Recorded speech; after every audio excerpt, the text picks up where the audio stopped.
Hello ஜீஸ் and இந்த lecture 3ல நம்ம ஐசிடியில் உள்ள மார்க்கெட் ஸ்ட்ரக்சரோட பேசிக்ஸ் தான் பார்க்க போகிறோம். ஸோ இது வந்துட்டு எப்பவும் போல் புல்லிஷ் பேரிஸ் அந்த மாதிரி இல்லாமல் கொஞ்சம் ஐசிடியோட கான்செப்ட் கலந்து இருக்க போகுது. So bullish market Paris market அந்த மாதிரி மார்க்கெட்டோட பேசிக்ஸ் தெரிஞ்சால் தான் இந்த வீடியோ புரியும். அண்ட் வீடியோக்குள்ளே போகிறதுக்கு முன்னாடி ஒன்று சொல்லிக்க விரும்புகிறேன். என்னன்னா இதை காப்பின்னு சொல்லிட்டு யாரும் கமெண்ட் பண்ண வேணாம். ஏன்னா ஐசிடி கான்செப்ட்டுங்கிறது ஒரு கான்செப்ட் தான். அது யார் சொன்னாலும் இங்கிலீஷில் சொன்னாலும் ஹிந்தியில் சொன்னாலும் சரி, அந்த ஒரு கான்செப்ட் தான் எல்லோரும் மாற்றி மாற்றி சொல்லுவாங்க. ஸோ காப்பின்னு யாரும் கமெண்ட் பண்ண வேணாம். ஏன் சொல்கிறேன்னா, நான் ஆல்ரெடி லிக்விடிட்டி பற்றி ஒரு ஷார்ட்ஸ் போட்டிருந்தேன் யூடியூப்பில்.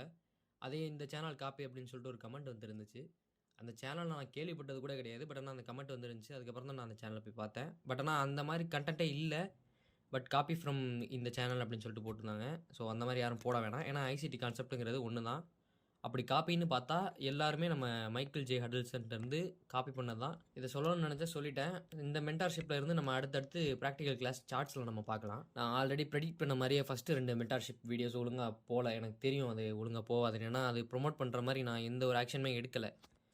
ரீல்ஸில் ப்ரொமோட் பண்ணுறது அந்த மாதிரி எதுவுமே பண்ணல. ஸோ அதனால் அந்த வீடியோ கிடக்கு. அது ஒன்றும் பெரிய விஷயம் இல்லை. அது பேசிக் வீடியோ தான். ஸோ இதுக்கப்புறம் நான் இந்த வீடியோஸ்க்கான எஃபோர்ட் போட ஆரம்பிக்கலான்னு இருக்கேன். ஸோ பார்க்கலாம். இந்த வீடியோ பார்க்குற நிறைய பேருக்கு higher high, higher low, lower low, lower high இதெல்லாம் தெரிஞ்சிருக்கும்னு நினைக்கிறேன். தெரியலன்னா யூடியூப்பில் சர்ச் பண்ணி பாருங்கள் மார்க்கெட் ஸ்ட்ரக்சர்னு சொல்லிட்டு. அது நிறையா வீடியோஸ் வரும். அதை பார்த்து ஒரு ஐடியா கிரியேட் பண்ணி வச்சுக்கிட்டா தான் இது கூட கம்பேர் பண்ணி பார்க்கும்போது உங்களுக்கு சில விஷயங்கள் புரிய வரும். ஸோ ஐசிடியில் மார்க்கெட் ஸ்ட்ரக்சர் கான்டெக்ஸ்ட்னு எடுத்து பார்த்தா மொத்தம் 4 விஷயம் ரொம்ப மேஜராக இருக்கும். அதில் ஃபஸ்ட்டு ஒன்று expansion, retracement, reversal and consolidation or accumulation சொல்லுவோம். இந்த 4 ஸ்டேஜை சுற்றி தான் நம்மளோட ட்ரேட் செட்டப்புங்கிறதே பில்ட் ஆகும். ஸோ இது ரொம்பவே முக்கியமான ஒரு திங்கு. ஸோ இதை ஸ்க்ரீன்ஷாட் எடுத்து வச்சுக்கோங்க, இல்லைனா நோட்ஸ் எடுக்க ஆரம்பிச்சிருங்க போல இருந்தேன். முன்னாடி வீடியோவில் சொன்ன மாதிரியே மார்க்கெட்டுங்கிறது லிக்விடிட்டி பேஸ் பண்ணி தான் மூவ் ஆகும். ஒன்று லிக்விடிட்டியை ஸ்வீப் பண்ணும், ஆர் லிக்விடிட்டி வாய்ட்ஸை ஃபுல் பண்ணும். இந்த 2 ப்ரைஸ் மூவ்மெண்ட்ஸ்க்கு இடையில வரக்கூடியதான் இந்த 4 டேர்ம்ஸும். ஸோ கிளியராக ஞாபகம் வச்சுக்கோங்க. ப்ரைஸ் ஒரு இடத்துல மூவ் ஆகிட்டு இருக்குன்னா இந்த 4 விஷயத்தில் ஏதோ ஒன்று பண்ணிகிட்டு இருக்குன்னு அர்த்தம். ஒன்று expansion, retracement, reversal or consolidation. மார்க்கெட்டில் இருக்க சின்ன சின்ன ஃப்ளக்சுவேஷன்ஸ் கூட ஏதோ ஒரு மீனிங் பேஸ் பண்ணி தான் இருக்கும். எப்போவுமே ரேண்டமாக இருக்காதுன்னு சொல்லி நான் ஒரு கோட் கேள்விப்பட்டிருக்கேன். ஸோ கண்டென்ட்குள்ளே வருவோம். இந்த 4 ஸ்டேஜஸில் ஃபஸ்ட்டு பிளேஸில் ஆகக்கூடிய ஒரு ஸ்டேஜ்னால் அது கன்சாலிடேஷன் தான். அது ஏன்னு சொல்லிட்டு நான் நெக்ஸ்ட் மென்டார்ஷிப் அப்லோட் பண்ணுறப்போ அதில் sessions, daily profiles and weekly profiles explain பண்ணதுக்கப்புறம் புரியும் கிளியராக. இந்த கன்சாலிடேஷன் என்னன்னு பார்த்தோன்னா, மார்க்கெட் ஒரே ரேஞ்சில் மேலேயும் கீழேயும் பிரேக் பண்ணாமல் மூவ் ஆகிட்டு இருக்கிறது தான் கன்சாலிடேஷன் நம்ம சொல்லுவோம். ஆர்எல்ஸ் அக்யூமுலேஷன் சொல்லுவோம். இந்த அக்யூமுலேஷன் ஃபேஸுக்கு மேலேயும் கீழேயும் லிக்விடிட்டி பஞ்சாக ரெஸ்ட் ஆகிட்டு இருக்கும். இந்த கன்சாலிடேஷன் ஃபேஸோட க்ரூசியல் பிளேஸ்னா அதோட ஈக்லிபிரியம் ஞாபகம் வச்சுக்கோங்க. ஈக்லிபிரியம் மீன்ஸ் அந்த கன்சாலிடேஷனோட 50%. அடுத்து செகண்ட் ஸ்டேஜுக்கு வந்தோம்னா எக்ஸ்பான்ஷன் இருக்குது. கன்சாலிடேஷன்லேருந்து எப்போவுமே எக்ஸ்பான்ஷன் தான் ஆகும். ரீட்ரேஸ்மெண்ட்டோ ரிவர்சலோ ஆகாது. இது ஒரு ரூல் ஞாபகம் வச்சுக்கோங்க. 3வது ஸ்டேஜில் ரீட்ரேஸ்மெண்ட் அண்ட் ரிவர்சல் ரெண்டுமே பிளேஸ் ஆகும். எப்படின்னு நான் ட்ரா பண்ணி காட்டுறேன், அப்போ தான் புரியும் உங்களுக்கு. மார்க்கெட் ஒரு கன்சாலிடேஷன் ஃபேஸில் இருக்கும்போது அதுக்கு மேலேயும் கீழேயும் லிக்விடிட்டி ரெஸ்ட் ஆகிட்டு இருக்கும். நான் முன்னாடியே சொன்ன மாதிரி accumulation first phase. So second ஃபேஸ்க்குள்ளே வந்தோன்னா நம்ம எக்ஸ்பான்ஷன். நமக்கு எனஃப் லிக்விடிட்டி கிடச்சோன்னே மார்க்கெட் ஒரு சைடு எக்ஸ்பேண்ட் ஆகும்.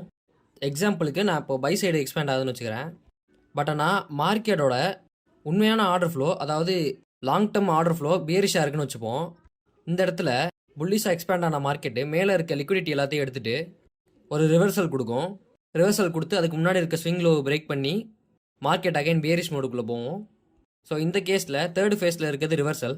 ஸோ இதே எக்ஸாம்பிள் வச்சு நான் அப்படியே ரீட்ரேஸ்மெண்ட்க்கு சொல்கிறேன். மார்க்கெட் அக்யூமுலேஷன் ஃபேஸ்லேருந்து வெளியே வந்து அதோட செகண்ட் ஃபேஸான எக்ஸ்பான்ஷன் வந்ததுக்கப்புறம் உண்மையான மார்க்கெட்டோட ஆர்டர் ஃப்ளோ புல்லிஷாக இருந்ததுன்னா தேர்ட் ஃபேஸில் ரீட்ரேஸ்மெண்ட் கொடுத்து கீழே இருக்க ஆர்டர் பிளாக்லையோ ஆர்எல்ஸ் அந்த கன்சாலிடேஷனோட ஈக்குவிலிபிரியம் 50%லையோ டேப் பண்ணிட்டு அகைன் ஒரு எக்ஸ்பான்ஷன் கொடுக்கறதுக்கான சான்ஸ் இருக்குது. ஸோ இதுதான் ஃபோர்த். இது ரீட்ரேஸ்மெண்ட் கேஸு. நம்ம இதுக்கு முன்னாடி பார்த்த எக்ஸாம்பிள் ரிவர்சல் கேஸு. இதுதான் நான் முன்னாடி சொல்லியிருப்பேன். எக்ஸ்பான்ஸ்க்கு அப்புறம் ரீட்ரேஸ்மெண்ட்டாகவும் இருக்கலாம், ஆர்எல்ஸ் ரிவர்சலாகவும் இருக்கலாம் அப்படின்னு சொல்லிட்டு.